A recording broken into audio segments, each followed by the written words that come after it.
offer these. Sorry. As I mentioned, we highlight these at the top of Marketplace in a rotating banner. They're also available under the News tab in Marketplace. You can see all the content sales, or under through our Resource Center, which we'll talk a little bit more about later. We also have weekly newsletters like our Content Wire and other ways to inform you on content trends and new releases and sales. So you can, of course, sign up for those, and you can do that under your name. So if you drop down on the left-hand side of Marketplace, you can sign up for our emails. So I talked about our lending models a little bit, but just want to, I'm going to dig into cost per circ a little bit further, but one copy, one user works very similar to your print titles. One patron can take out one copy at a time, and you have it forever. Metered access, which it does seem like more and more titles are metered access. It's because a lot of the big 5, big 6 have gone that direction. But I do want to say that 75% of our catalog is still in that one copy, one user, non-expiring. But we do have some content in metered access, and that may be that titles can still be borrowed by one user at a time. You purchase an individual copy, but they expire either after a set period of time, like 12 months, or a certain number of checkouts, like HarperCollins allows you to get 26 uses. That's a popular lending model because you get the return on your investment. You know it's not going to go anywhere until it gets checked out 26 times, whether that's 6 months or 5 years. Or there are a couple publishers that do a combination of both. So the earlier of, say, 24 checkouts or I'm sorry, 24 months or 52 checkouts. There aren't a ton of publishers that do that. I think W.W. Norton is one of them. There are some publishers now, we have a brand new lending model that we're encouraging more libraries to participate in, but we do have some big titles. We call it our OverDrive Max, or you may hear it as MACU, which is metered access concurrent users. So it's a little bit different about this. It's a metered access by checkout. So you're purchasing 100 licenses of a title, and you have it until you use all 100 checkouts. The nice thing is they can be used simultaneously. So you can have 25 patrons take it out the first day, 5 a month from now, 2 6 years from now, and so on. So we don't have a ton of titles. There are really popular audiobooks from Recorded Books and some other big name publishers. I believe Open Road, Source Books for ebooks, things like that. Some of the big series are the Bridgerton series, Outlander, things like that for audiobooks. So it's a really great option. And we'll talk about how you can search for those. Cost per circ, I mentioned, is it might be a really nice way to gauge interest on a new either subject area or language without investing up front. So you can add titles free of charge and only pay a fee if it gets checked out. The good news is you set a budget in advance. So you say, I'm only willing to spend $50 on this title or something like that. And then simultaneous use, often bought in bundles, are available for a set period of time, unlimited copies for your whole library patrons. So a little bit more about cost per circ, because this is growing in popularity, especially at the advantage level. So as I mentioned, it's a great way to test out different genres or authors or languages. Initially, they were generally more backlist and not necessarily the newest and most popular, but more and more publishers are participating in this lending model. Penguin Random House, for instance, so you can fill a lot of titles on your wait list. Macmillan just added over 1,200 titles in this CPC. So there is growing kind of demand and uses for this lending model. And it's a really great way to fill holds less expensively. It's all kind of about finding that sweet spot. If something has holds, but maybe not a ton, can I clear out all the holds at this cost per checkout for less than maybe buying a one copy, one user or metered access title? So for example, say it's $2 a checkout in cost per circ, but the ebook is $40 alone, but I only have 2 or 3 patrons on the wait list. may make more sense to clear out those holds for under $10 than buying a more permanent copy. And then some libraries like to do both. They like to buy a more permanent copy to have in their collection and then just utilize cost per circ to get that wait list down a little bit. Because these can't be shared through Advantage Plus, it does tend to be more popular at the Advantage level rather than at the shared collection level. Many libraries also like to highlight one title for maybe a community read or a book club. And since cost per circ or CPC titles can be borrowed by unlimited number of users until your budget runs out, this lending model is a really great option for those kind of programs as well. It's also really good for audiobooks. As I mentioned, those tend to be a little bit more expensive. You know, if you don't have a big holds list, can I fill, clear out those holds for significantly less than what it may take to buy a copy of the book? And we'll get into Marketplace and look at some of those in particular. Lost my mouse there. Okay. And then by default, so so the shared collection, so all of RCLS does determine how many CPC titles can circulate each month. And that's so that one user isn't eating up your entire budget. It is pretty high though. RCLS allows for users to take out 8 CPC ebooks, 8 CPC audiobooks. So very rarely, based on the lending periods, are users hitting that limit. But so that's just something to keep in mind, that a user can't take out more than 8 CPC titles in a given month. Okay. And there is one minor thing that I just always like to note with cost per circ. So there is kind of a specific situations, because your library share titles with the rest of the consortium, and because CPC titles cannot be shared, there may be an instance where some of your non-users, users from other libraries, are seeing a CPC title that they can't access. So if a title is shared in another lending model, so say you purchased a metered access and you're also using CPC, other patrons outside of your library can access the metered access copy, but not the cost per circ. So they may see that a copy is available, and when they go to borrow it, they're prompted to place a hold instead. Now, this only comes up if you already have the shared title. The course of action is just to revoke the CPC title when you're done with it, or if the title is expired or used. We do message appropriately, letting them know, unfortunately, you have to place a hold on it. But I just kind of want you to be aware. Our development team's aware of this behavior, and we're hoping to rectify it in the future. But because we only show one title record for all of the available copies, that's kind of why it's appearing. So there's some copies that aren't available to other users and some are. So could run into that issue there. But really, when we first launched with CPC, I feel like it was a little bit more noticeable than it is now. I think it's mostly gotten in check, or patrons are aware. We just have to place a hold instead. So a little bit about finding cost per circ titles. So we are working on getting the Marketplace shop view to include everything, both simultaneous use and cost per circ. We're hoping later this year, early next year, that'll be available. But in the meantime, under the shop tab in the left-hand corner of Marketplace, you do have to drop down to cost per circ to see that catalog.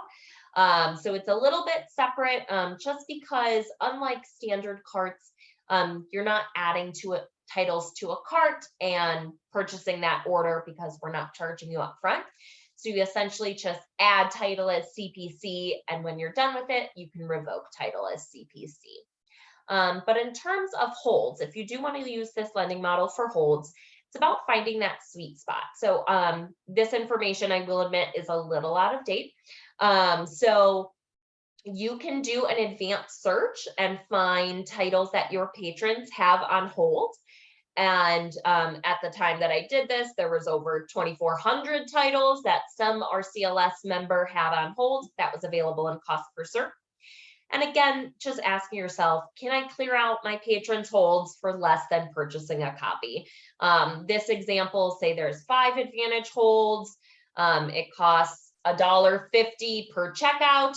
I can clear out all 5 of my holds for less than $8, whereas the title itself cost, closer to 15 or something like that. So just doesn't make financial sense. The nice thing about OverDrive that I appreciate is publishers are going to make us have multiple lending models, letting the library choose what works best for them and their budget. So there's nothing that you have to do. Obviously, some publishers don't offer their content in every lending model, so you may be stuck with their options, but we encourage them to, offer us everything and let the libraries choose. And more publishers like Penguin Random House are starting to do that. So a little bit about the kind of search results and the information that you're seeing under its title itself. So obviously we include the cover art, the graphic. We note right under it what format it's available in. You can also sample the title. We include all of the good publisher metadata. In the dark blue box, you will find the lending model that the title is available in this case, metered access for 2 years. Above the add to cart button, you will find the price. You can update the quantity. And then below the title, if it is owned in a collection, you will see all of the appropriate ownership information. So the top line will include copies. So how many copies are owned in which lending model? Do we have it in CPC? Yes or no?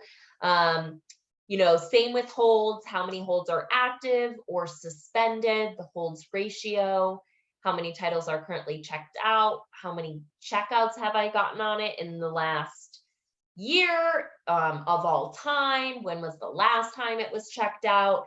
So you can see all of this data even before you add a title to a cart.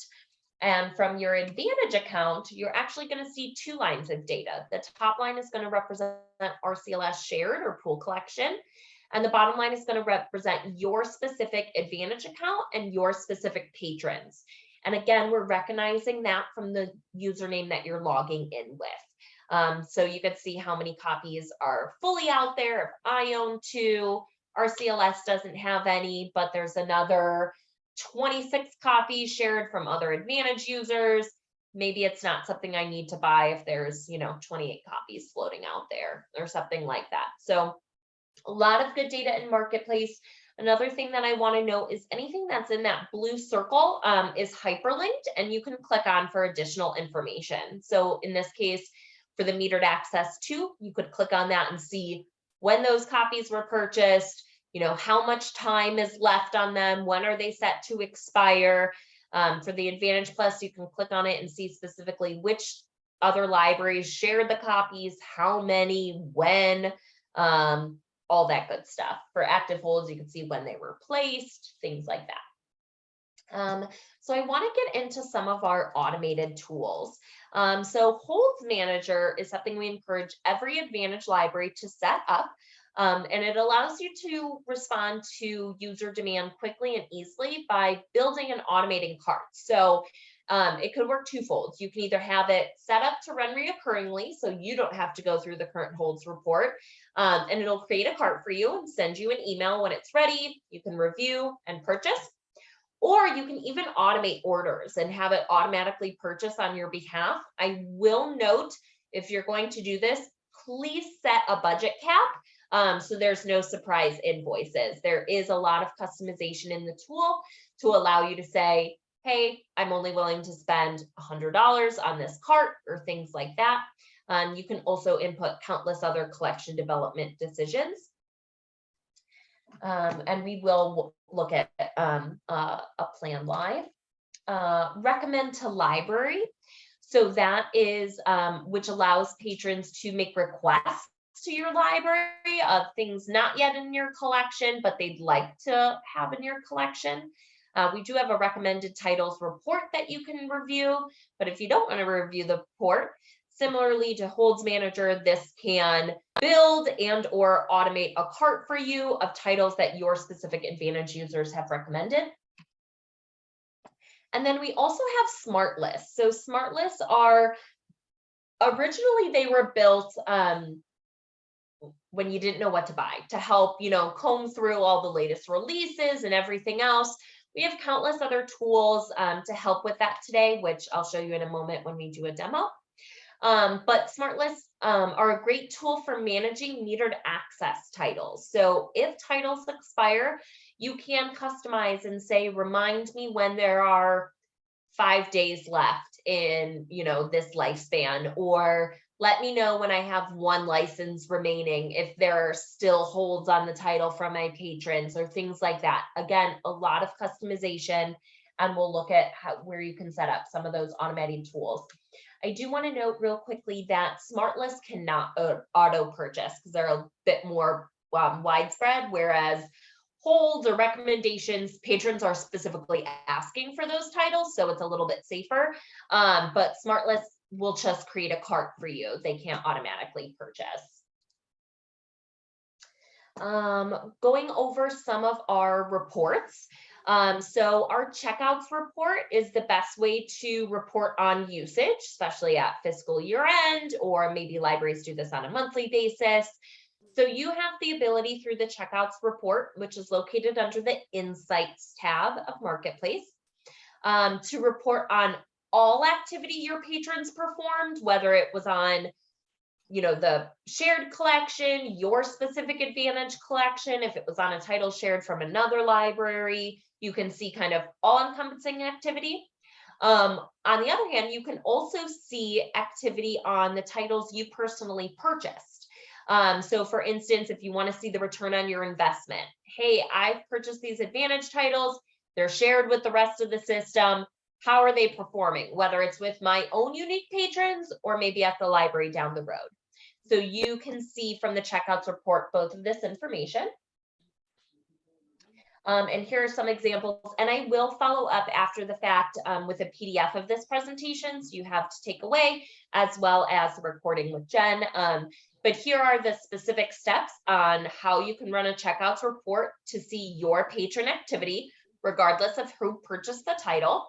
You'll select Run New Report. Under the branch fields, you'll limit it to just your branch. And under Advantage checkouts, you will select Show All Checkouts bought by consortium and or Advantage, and that'll include Advantage plus shared titles. On the other hand, to see all activity of things you purchased, whether it was your patron or not, you could leave all branches rather than limiting to just your branch. And in this case, you're going to say show all checkouts by my Advantage users on my Advantage owned titles. And I do understand the wording is a little confusing there because it says by my Advantage users. We have requested to update that. But as long as it says on my Advantage owned titles and you leave all branches, it's going to show all activity on what you performed. Of course, you can limit it to your branch if you're only interested in your patron activity, but it is a nice way to kind of see the full picture on how your purchase titles are performing. Current holds. So one of the probably more popular ones, especially when it comes to Advantage accounts. This is the best place to find titles that your patrons are waiting for. As a best practice, one thing that I like to do when you're logged in with your Advantage account, the ADV holds, or it stands for Advantage holds, is always going to represent your patrons, whether you limit it to your branch or not. So you can kind of play the reports 2 ways. So if you just want to see what your patrons have on hold, you can certainly enter your branch and limit it to just those local holds. Otherwise, if you leave all branches, you can see from the Advantage holds just what your patrons have on hold compared to the rest of RCLS. And in my opinion, sometimes that's more helpful to see because maybe I only have 3 or 4 patrons waiting, but there's another 250 throughout the consortium, and likely they might not get a copy anytime soon if I don't purchase one. So you do have the options to look at it either way, but I think it's nice sometimes to see that full story to help you make some of those purchasing decisions. Again, here are those 2 things that I just mentioned on how to see titles from the whole system or just for your individual library? Oh, did someone have a question?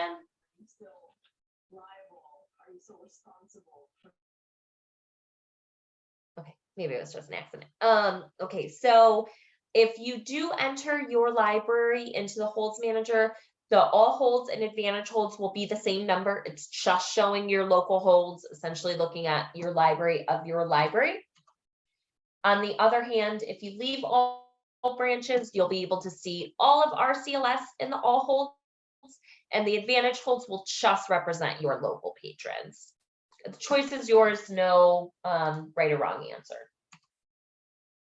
And then the last report that I want to highlight is the title status and usage. Now, this is the best place to get a full list of titles of what's in your advantage collection.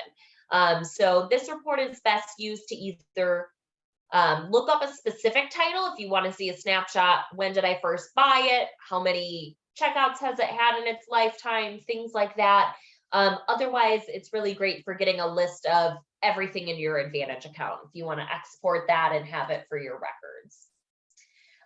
One thing that I do want to note about the dates of the title status and usage report, this is a little different from other reports, is the date frame represents the date the first copy of the title was added to your collection. So I typically recommend leaving the dates blank so it runs inception through today. That way you get a full picture of the titles in your collection and it's not based on when you purchased it. Okay, so at this time, I'm gonna just check a couple other things real quick. Okay. I'm gonna go ahead, give me one moment. Oops. Gonna stop sharing briefly and then get into a marketplace account. Is there any, I didn't see any chats come in. Is there any certain areas that anyone would like to dig into further? Is it reporting? Is it the actual creating a cart and selection? Is there anything you want me to focus on? Otherwise, I'll highlight some of the things I already talked about.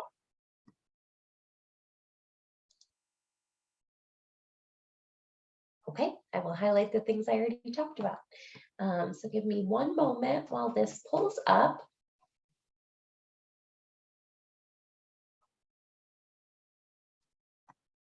Of course, internet's a little slow when I'm on the spot.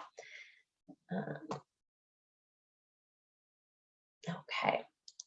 While we're waiting for that, one other thing that I wanted to touch base on, I will do the demo first and then we'll get into it because it opened. Okay. I'm going to go ahead and share my screen. Okay. Well, and we do have a chat.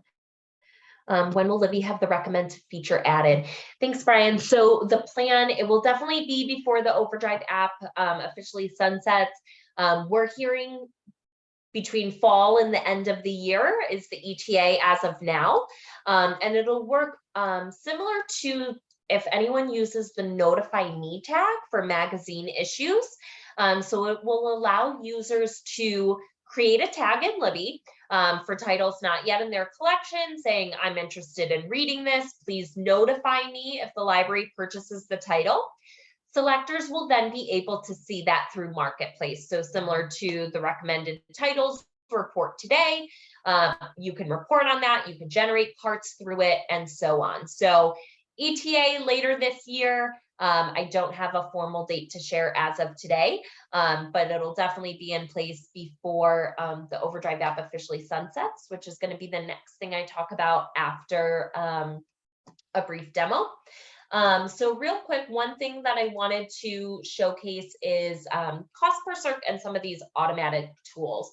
So I'm going to go with the automated tools like the Holds Manager, Recommend to Library Manager, and Smart List to start with. So when you're in the home page, and as I mentioned, our sales do rotate at the top here. You can click on it for more, also under this News tab. But if you go to the Shop tab in the left-hand corner, You'll see automate carts, OverDrive insights. And then you only have 3 options: a holds manager, a recommend to library manager, and smart list. So we're just going to look at holds manager first. Most of these plans have the exact same settings. It's just based off different information. So I'm going to go into create new, just so you can kind of see.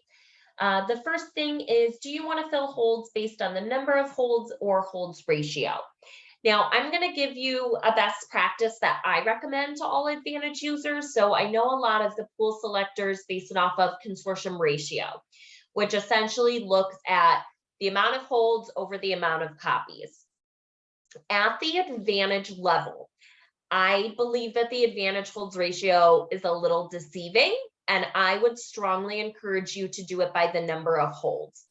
And that is because the Advantage holds ratio only looks at your Advantage patrons holds, but it considers all of the consortium copies, all of the Advantage copies, and any Advantage shared copies. In my opinion, it's not realistic because it's not taking into account the hundreds of other people that might also be waiting on those consortium copies or Advantage Plus copies. So in my opinion, I recommend looking at the number of holds. Of course, the decision is yours, but in my opinion, the Advantage holds ratio is always going to appear significantly lower than it probably actually is, because it's taking into account copies across the consortium and shared from other Advantage libraries as well. I do recommend excluding both suspended holds and delivered holds. So basically, if they got their notification and they opted to deliver later, or they even canceled their holds, don't tell me about it. I consider that patron off the list. I want to address the ones that haven't been notified yet. So that's kind of my recommendation there. Some of the other options, as I mentioned, you could limit how much you spend on these carts. So if you're auto purchasing, please put a limit in. Otherwise, I would encourage you to just have it create a cart.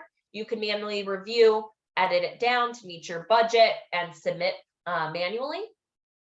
You can adjust how many copies you want of a title. You can also exclude titles that are over a certain size price. So the nice thing about Holds Manager, and even Recommend to Library Manager and Smart List, you can set up an unlimited amount of plans. So there are libraries that like different holds managers for ebooks and audiobooks, because audiobooks tend to be more expensive than ebooks. I can fulfill ebooks at a lower number of holds or ratio. So maybe if there's 5 patrons waiting for an ebook, I'll consider buying it. But for audiobooks, maybe it has to be more like 7 or 10 or something like that. So you can create a separate plan for formats. You can create a separate plan for maybe adult versus JYA. You can also do it based on prices. So maybe if it's under $40, I can fulfill it when there's 4 patrons waiting. But if it's, an $80 title, maybe there has to be 7 patrons waiting or something along those lines. So you can do it based on price. As I mentioned, you could do it on the format. I always recommend including metered access titles, just because that is a lot of the big 5, big 6. And then if there are titles in multiple lending models, so Penguin Random House is currently offering an option where typically their standard lending model is metered access for 2 years, 24 months. They're currently offering a 12-month option for half the price. So you can choose which works best for your budget. Also, you might want to look at things like, when did the title come out? Is it going to be popular for another 2 years? Or maybe do I only need it for 1? Some libraries will buy the first copy for 24 months. And then maybe if they need a second copy or something like that, maybe they want to do it shorter term and have it kind of auto filter out as needed as demand dies down. So if a title is available in multiple lending models, you can select which one you want added to the cart, maybe the less time or the cheaper titles, or you could also say, just add it to the cart and I'll pick from there once I see the prices. And then, do you want to include titles that aren't owned at your personal library, but are shared through others, I always recommend yes, because those are probably going to be the things that you want to think about and purchase. You can exclude certain publishers or languages or things like that. This last filter here, do you want to exclude certain branches? As long as you set it up in your Advantage account, it is only going to look at your specific patron's requests, whether that's for holds or recommendations. These plan settings look the same at the consortium level as they do Advantage, so that filter's in there, but it really doesn't mean anything. If you want to be super safe, you can restrict to, just your branch, but it is going to do that automatically. And then you can opt for how often you want it to run. For an Advantage account, monthly is probably plenty. If you're going to be in there, weekly or every other week, you can opt for those options. And you can also schedule, if Mondays or Tuesdays are the day that you want to get in there and looking, Tuesday's new release day, you can set it up, hey, run this for me, weekly on Tuesdays or something like that. And again, you can name your cart. So pretty self-explanatory in terms of the options.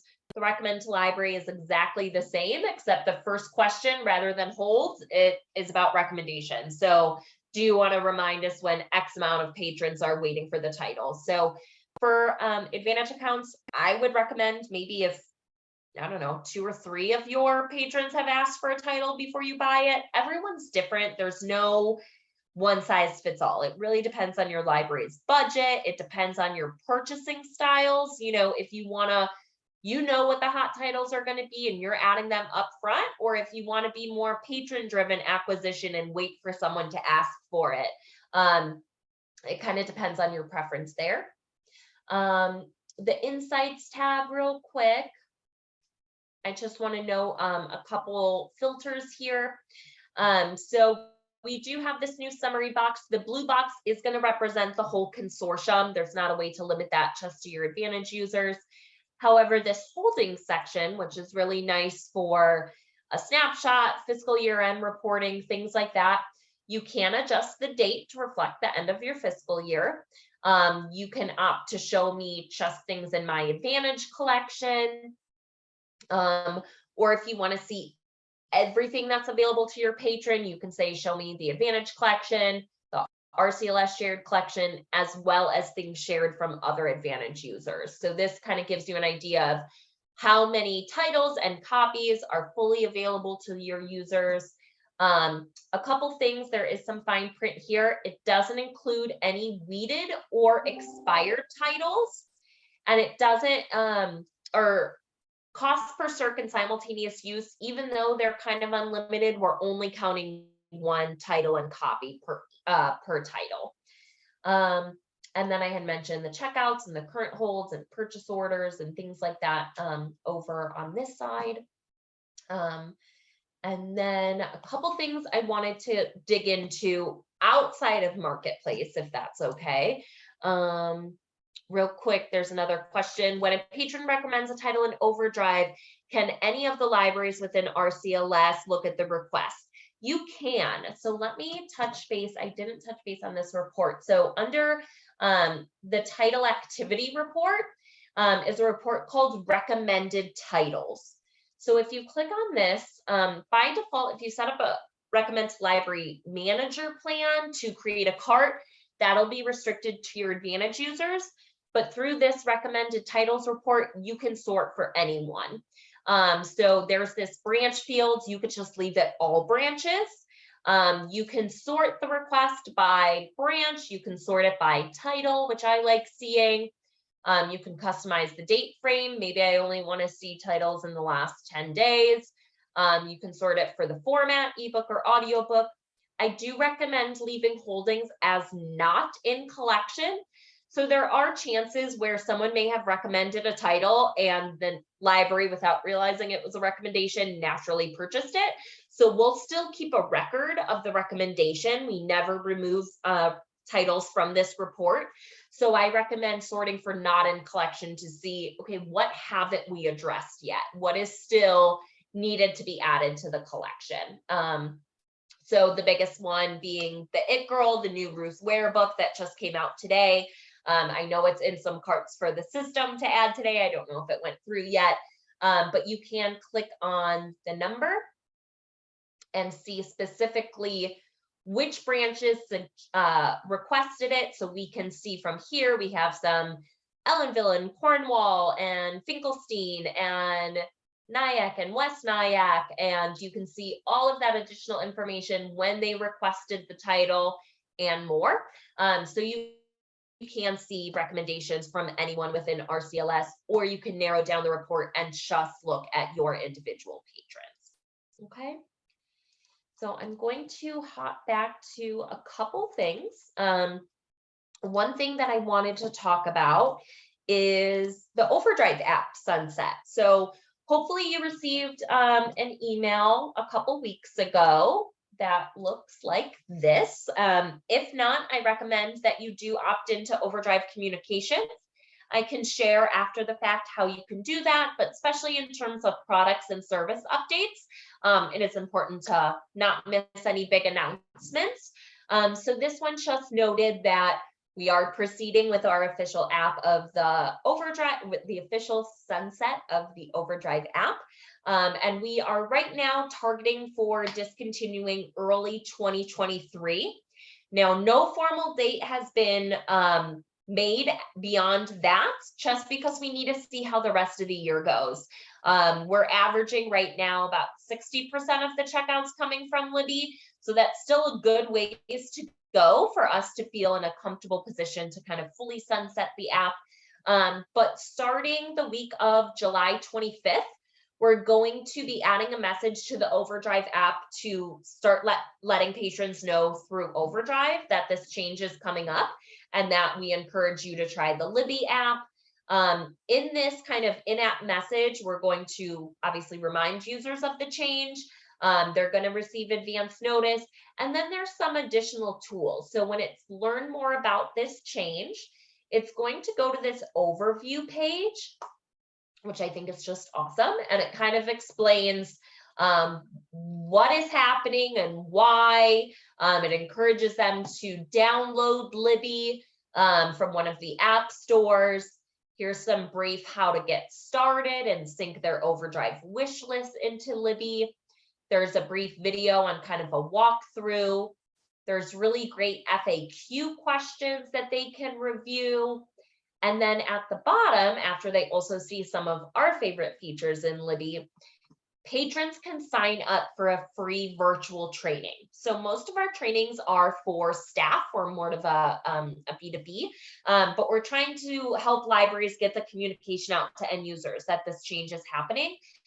So we are having members of our training team and marketing team lead a live demo and Q&A on Libby for your patrons. So they can follow this link to sign up for a webinar. There's various dates across the next few months, typically in the morning or afternoon, and they can register for a webinar to learn more. So that's really encouraging. We're trying to take steps on our side, but it is important for libraries to help get the communication out as well, especially patrons that may be coming into your library space or other things. So I wanted to share with you, we have what we call an OverDrive app sunset report. And this basically gives a snapshot of OverDrive app versus Libby app usage. So in this case, last month, all of RCLS had about 66% of checkouts coming from Libby, which is a little bit higher, about 3.5% higher than the average we're seeing across our libraries, but obviously there's still a ways to go. So this kind of shows activity coming from Libby versus the OverDrive app versus your OverDrive website, which is rcls.overdrive.com, which they can of course continue to use. And other probably represents, catalog integration or some other tool that way. But one thing that's really important that I wanted to point out, so we've actually included the top branches within RCLS that are still using the OverDrive app. So the branches at the top of the list still have a significant number of checkouts coming from the OverDrive app. So you will note these percentages don't equal exactly 100%, and that's because there may be checkouts coming from the website or the catalog or something else. But some of these, some of these libraries that are still seeing 45+% coming from the OverDrive app, that's a good target to market Libby a little bit more. Make sure you're getting the word out to patrons that this change is happening. And those lower on the list have the most Libby buy-in. So there are a handful of libraries that are seeing over 70% of usage of OverDrive usage coming from Libby, which is incredible and ideally where we want to be around this time of year. Again, we're talking July. We have, 6-ish months left in 2022. So we really want to try to get the word out about Libby and kind of making that transition. Also in this report that will be shared, kind of looks at Libby conversion, so in the number of unique patrons as well as total checkouts from the last 90 days. And this just kind of represents users that are exclusively using the OverDrive app or exclusively using Libby. Those that have played around with it, maybe they're downloaded Libby, performed some activity, placed a hold, borrowed a title in Libby, but their most recent usage was back in the OverDrive app, so we call them not a full convert.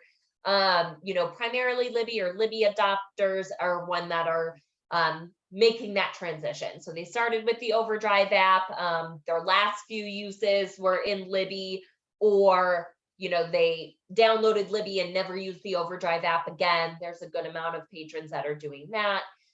So just interesting to see, and this isn't available in Marketplace. So I just kind of wanted to show you where RCLS is in terms of preparing for this big change. And then the last page is just a glossary. So I will share that after the fact. And then the last thing, and I'm trying to keep on track with time because I want to give some time for questions as well, is a new opportunity that's available for Advantage users. So previously, and you may be familiar, there's an option to weed titles. And that allows, typically it's when titles expire from your collection, there's no active copies left, and no one has purchased a new one. So typically Jerry and Patty and team manage this for the system level. But just last month, we rolled out a new feature that gives Advantage users the opportunity to suppress their own copies of titles once they expire. So this is something that we've had countless feedback on throughout the years. It gives more control to the Advantage libraries and the specific titles that they've purchased. It also helps manage those expiring metered access titles a little bit more effectively. And lastly, it helps lightens the burden on the consortium coordinators. Every admin marketplace user, especially those that have purchasing, shopping, reporting, curating, basically all of the permissions, weeding was automatically added to your account. If you don't have it, or if you have users at your library that you want to help with this project, you can of course just ask, and we can add those permissions to another user.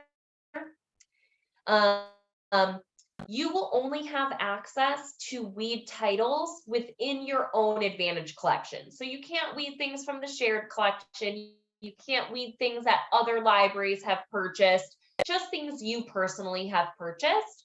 It is going to be all copies of said title though. But chances are we're only doing this in terms of expired content, and all copies would be expired if you owned multiple copies. So the great thing about this is we've often heard over the years, say the consortium suppresses the title, an Advantage library wants to go and purchase it. They previously had to contact RCLS or OverDrive to unweed a title before they could add it to a cart. That's no longer the case. So you can clearly see maybe the system already suppressed it, but that does not impact you from buying and sharing the title in your Advantage account. Or even maybe you want to use it for cost per circ or something like that. All copies expired, you only have 1 or 2 patrons waiting. Maybe it's not worth actually investing in a title, but I can turn on CPC for my Advantage users. No one else will see the title, and it'll just kind of be seamless. And I'll get back to cost per circ in Marketplace if there are any additional questions about that. I realized I wanted to highlight that and I didn't. So a little bit more, again, from your Advantage account, you're only seeing things that you personally have purchased. You can't see things that are only bought in the consortium. You can't see things that were only bought from other users. You only have a control over what you've purchased. But the biggest thing, and something that I would encourage all Advantage libraries to set up, is an automatic weeding plan.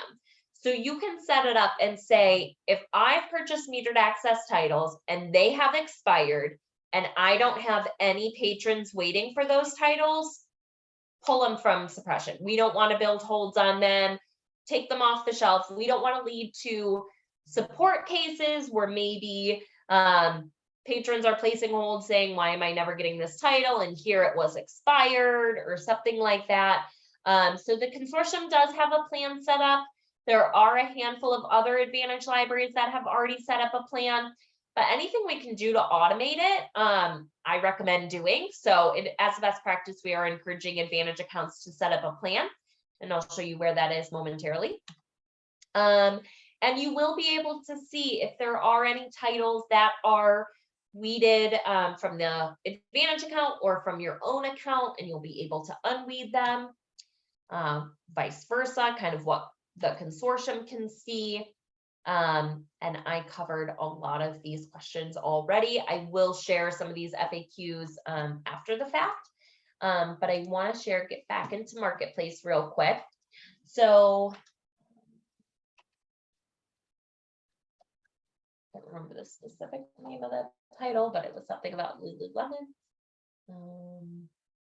When life gives you Lululemons. Okay, so this is an example of a title. Let me make this a little bit bigger if it's hard to see. This is a title where we can see there's no one copy, one user titles. There's no metered access titles, not owned in cost per circ, not owned in simultaneous use. Nothing is shared from other Advantage other Advantage accounts. There's nothing. So this has been weeded. It does say that it's weeded in the shared collection and this specific Advantage collection. If for some reason I wanted to repurchase it, we see that because it's weeded, add to cart is currently grayed out, but right above it, I can unweed the title and then I can add to a cart. So you can see, as you're searching for titles, if anything's weeded. But under this admin tab, you'll see a new weeding section. And your only option here is to either search the collection. So you can just search for anything in your Advantage account that is expired and kind of handpick what you want to weed. Otherwise, as I mentioned, we encourage to set up a weeding plan. So there are a few options. You can weed all expired metered access titles, or you can just weed certain metered access titles. I don't know why you would do that, but it's an option. So I may say, hey, I want to weed everything as long as there's 0 active holds. If there's an active hold, maybe I want to consider repurchasing or something like that. I do want to note that there is also an option to only weed titles that are no longer available for sale. I would recommend not checking this, and that way it's going to weed expired titles with no holds, whether it's available for sale or not. If you check this, it is only going to look for expired titles with no holds that are no longer available for sale.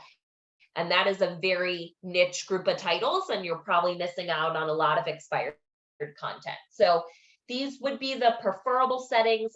What would happen then is you would save your plan. The plan would run every day. And on Mondays, we would send you an email of all of the titles that were weeded because they were expired and had no holds. If there's anything you wanted to go back in, the nice thing is you can always just unweed it. This just really helps you get in front of those expiring metered access, especially if you do not have the budget or the intention to repurchase them. I think the idea here is to help with patron satisfaction. Sometimes as an end user, I'm placing a hold and wondering why I'm never getting it. And here it's expired at my library.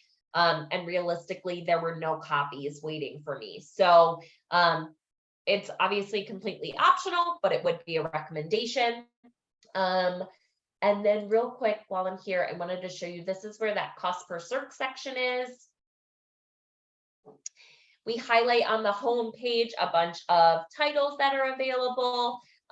So our ebook bestsellers, audiobook bestsellers, we have some great book club picks, nonfiction, things that are really great deals. I mean, there's some that it's a cost per circ of a penny, or 20 cents or things like that. And the great thing is that you can turn off a cost per circ title at any time. So maybe you wanted to know if you had any Spanish speakers in your community and you wanted to add some Spanish titles as cost per circ. Once you see that it's doing well, maybe you want to turn off cost per circ and purchase a more permanent copy for your collection or something like that. It's a really great way to gauge interest before actually committing to buying a copy. These are not the usual titles that I see under most popular, but I will give you an idea. So this advanced search tool is a really great option. What you can do is, this is a great way to see if you have any titles on hold that are available in this lending model. So I'm going to leave pretty much everything blank, but I'm going to scroll down to this advantage holds, and I'm just going to put 2 or more. Tell me if I have a title with 2 or more of my patrons waiting that's available in cost per circ. I'm going to hit search. You could also hit save if this is something that you're going to want to run frequently.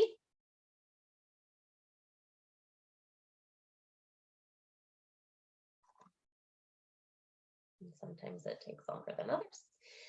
And in this case, there are 56 titles in cost per circ where I have 2 or more patrons waiting in my Advantage account. In this case, so let's look at the latest Emily Henry Book Lovers, for example. This Advantage account actually already has it enabled as CPC. You'll see rather than add CPC, their option is to revoke. The nice thing about when you add a CPC title, you can set it to automatically remove it from this lending model at a certain time. Maybe you just want people to be able to pick up their holds and then turn it off. I don't want to use for new users. You have that option. But Midnight Library, here's another Emily Henry.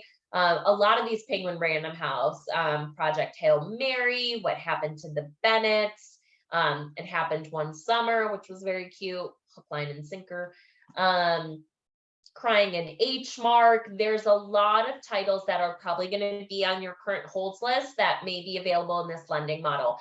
And something like this, Under One Roof, it's $1. And when you think I have 3 patrons waiting, I can clear out those holds for $3.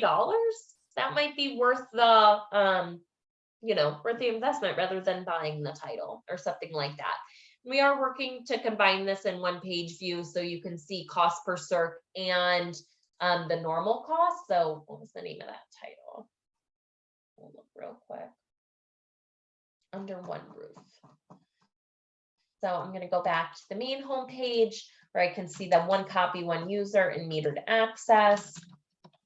This is why we're kind of combining that view so you can see right in one page if it makes financial sense to add it in one lending model over another. Oh, the title's only $5, so maybe it doesn't make sense. But when it's more of a drastic difference, you may see, hey, is that worthwhile? And it's maybe $2 you can use on another title or something like that. So just something to think about. As I said, it's use the lending models against each other. See what's going to work best. There's no one size fits all for a library or a budget. Patty said, I noticed it says prices can change at any time. How often is that? Is that, you saw that for cost per circ? Patty? I don't know. Oh, sorry. Thank you. Yes. Rarely. So if anything, I've seen cost per circ prices be reduced. So some publishers may charge a little bit more for front list content. So for example, Penguin Random House, their front list may be more like $5.50 a checkout for new releases, but once it becomes backlist, it's more like $2.50 or something like that. So often it's getting lower and not going higher. I've never seen things go higher, but it's possible that they're, doing it in terms of a certain program, it's summer reading, things like that. But rarely does it, I've ever seen a title increase in a cost per circ price. Okay. We are already a little over. I tried to keep on track. Are there any additional questions? Oh, wait, I think there's another one. Oh, I answered that one. Any other questions that you have either about Marketplace, about Advantage Weeding, about OverDrive app and Libby, anything else, or maybe something I didn't even touch base on today? Feel free to chat or take yourself off mute.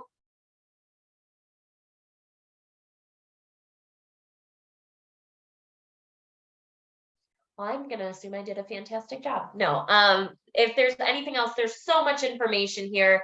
I wanted to condense it into a time, and I really wasn't sure of the comfort level of who was attending today, if we wanted to focus on the basics or kind of dig into some of the more general topics like Libby versus OverDrive and things like that. I will just note real quick for those with Marketplace access, under this support tab, you will find my email and direct extension, as well as my two colleagues, Claire and Nicole. As I mentioned, Claire is the content specialist. Nicole is more of your technical contact. Feel free to reach out, let us know, message us directly. We're happy to help you.